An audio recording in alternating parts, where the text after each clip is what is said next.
Chapter 15 is all about evictions and small claims. Before we dive in, I wanted to take a second to remind all of us, documentation, documentation, documentation. If we do not document anything, then we have no evidence to present in court. We always want to be thinking, what is a judge looking for? What type of evidence, what type of pictures must I have in order to prove my point? This is why documentation is so important. Putting notes in the system. Every time we speak to a tenant who we're having issues with, and in general, we have to document all our phone conversations that are obviously not in writing. So let's dive in to the first section of this chapter, which is evictions. Evictions are not easy. They're not easy on the landlord, they're not easy on the tenant. So this should be a last resort. But there are times when it's necessary to evict a tenant. The tenant may be a lovely person who has simply fallen on bad times. However, if you are to continue to collect rent from the other tenants and to make your payment on time, eviction becomes a necessity. Should you find yourself in a situation where an eviction becomes a necessity, the following sequence of events are recommended. The eviction will begin with the preparation of a notice to terminate. The type of notice that we will prepare will vary depending on whether or not a lease agreement exists and what lease infractions have occurred. The following are the standard types of notices utilized in residential eviction cases. The first type is through a 30-day notice to move out. This one we hardly use because it only applies where a tenant has been in a unit for less than a year. A 30-day notice to move out must be served to let them know that their lease agreement will not be extended or renewed. Per Assembly Bill 1482, no relocation cost must be paid if the tenant has been there for less than a year. Therefore, only a non-renewal / not extension of lease agreement with a 30-day notice must be given to this tenant. The second option is if a tenant has been there for over a year and we do not want to renew their lease agreement, we must serve them with a 60-day notice. However, as of 2020 and in accordance to Assembly Bill 1482, we can only evict them for cause. And for cause has to do with the type of breaches of contract that they have incurred in. And I will talk about those in depth in the following sections. In accordance to the serving rules we've discussed above, where we post it on the door, take a picture, and then mail it on the same day and take a picture of the mailing. So in order to be able to serve a 60-day notice, we must have cause, as explained above. One type of cause can be for notice of contract violations. So before we can serve a 60-day notice, we must make sure we have at least one 3-day notice for contract violations. This is Exhibit Y here. The exhibit for the notice of contract violations looks like this. This form shall be served at any time the lease agreement is breached other than for non-payment of rent. For example, this notice should be served if the tenant is doing any illegal activity, smoking in a non-smoking community, has unleashed pets, is loitering, or the pet is defecating on the property, or other type of littering. Tenant not breaking down their boxes before disposing of them.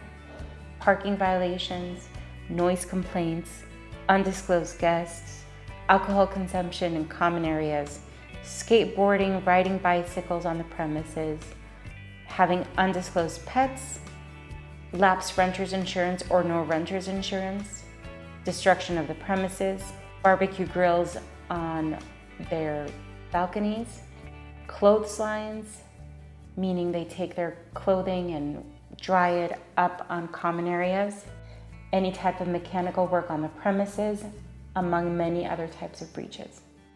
Just remember, again, that we always serve in accordance to California servicing laws.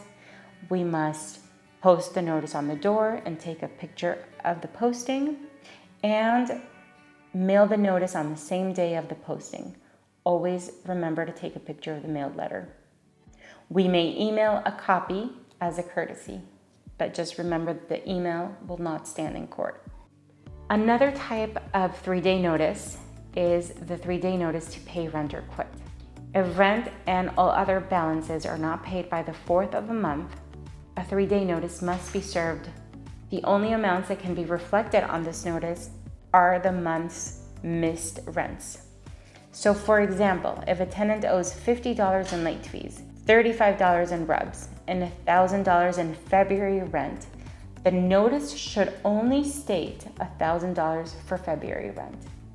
If they owed January rent and February rent, then you can include both the outstanding balance for January and February, but again, only for those rent items.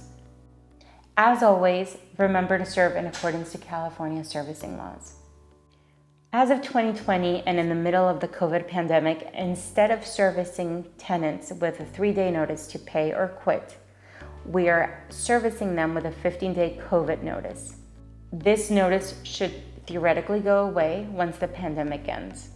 If rent and all other balances are not paid by the 4th of the month, a 15-day notice must be served throughout the pandemic. Again, the only amounts that can be reflected on the notice are the month's missing rent. The same example applies as the one in the 3-day notice. If a tenant owes $50 in late fees, $35 in rubs, and $1,000 in February rent, the notice should only state $1,000 in February rent. Along with the 15-day notice, we must also serve all tenants during this pandemic with a declaration of COVID-19 related financial distress. It is very important that if the form is not signed and returned to management within 15 working days, then we can proceed with the unlawful detainer. If this form of COVID-19 related financial distress is signed and returned, then for now, we cannot proceed with the unlawful detainer until the moratorium expires. As always, with this COVID notice and the 15-day notice, along with the declaration, we must always serve in accordance to California servicing laws. Again, the preferred method for us is 1, posting the notice on the door and taking 3 pictures, 1 zoomed in, 1 medium zoom, 1 zoomed out, and mailing the same notice the same day as the posting. Always take a picture of the mailed letter. Another form that can help us, and we must post on tenants' doors, is the eviction form. Only when deemed appropriate by the on-site manager and/or regional manager, an eviction notice form will be posted on the tenant's door. The eviction notice is not legally binding, but it lets everyone know that we are evicting this individual. It also lets the tenant know what we're thinking and what steps we're taking for their tenancy. After posting any of these notifications, meaning 3-day notices for violation of contract, 3-day notices for payment or quit, 15-day notices, 60 or 30-day notices or non-renewals, then we must wait the appropriate number of days from the date of the signature on the notice. Please keep in mind that the days that we must wait, whether it's 3 or 15, from these notices have to be working days. It can't be holiday days or it can be weekend days. If holidays fall within the notice period, wait an extra day before filing. This extra day is recommended since judges do not always recognize the notices as good when holidays are not accounted for. After the 3 days or the 15 days expire, provide notices, executed lease, and any other relevant information to the attorney supporting the unlawful detainers. Again, 3 things must be provided to the attorney supporting the unlawful detainers. 1, the notices with proof of posting and proof of mailing. 2, the executed lease. And 3, any other relevant information. Once the notice is filed, the tenant must be served a summons to appear in court. Upon service or posting in court appearance, the trial date is set and the case will go to trial. If the attorney needs a servicer, we have servicers that we constantly use. Please ask us for more information. In preparation for court, Please make sure we have copies of all relevant documents in a well-organized binder with the following exhibits. 1 copy of the fully executed lease. 2 copy of the tenant ledger. 3 copy of all 3-day notices to tenant. 4 pictures of unit during move-in. 5 copy of the move-in checklist.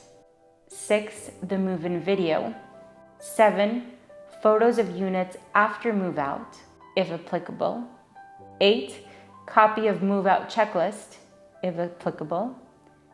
9 move-out video, again if applicable. 10 other tenants' letters or communications.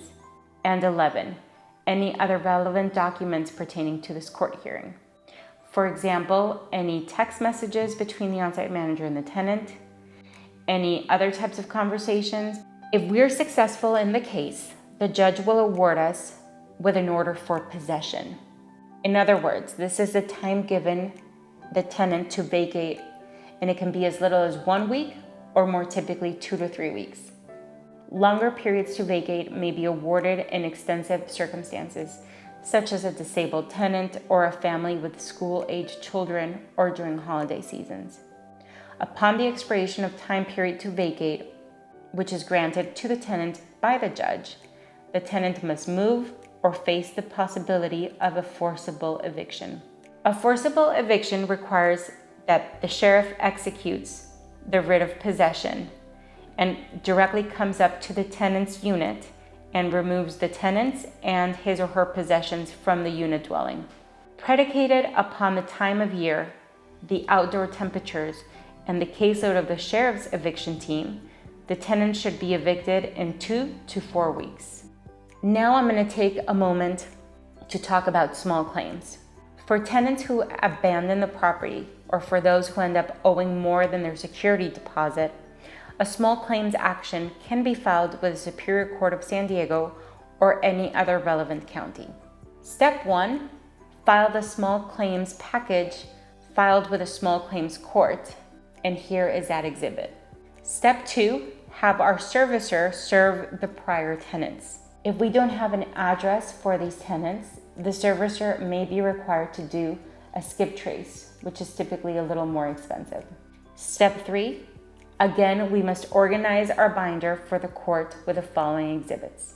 1 copy of the fully executed lease. 2 copy of the tenant ledger. 3 copy of all 3-day notices sent to the tenant. 4 photos of unit during move-in. 5 copy of the move-in checklist. 6 the move-in video. 7 photos of the unit after the move-out. 8 copy of move-out checklist. 9 any other relevant documents.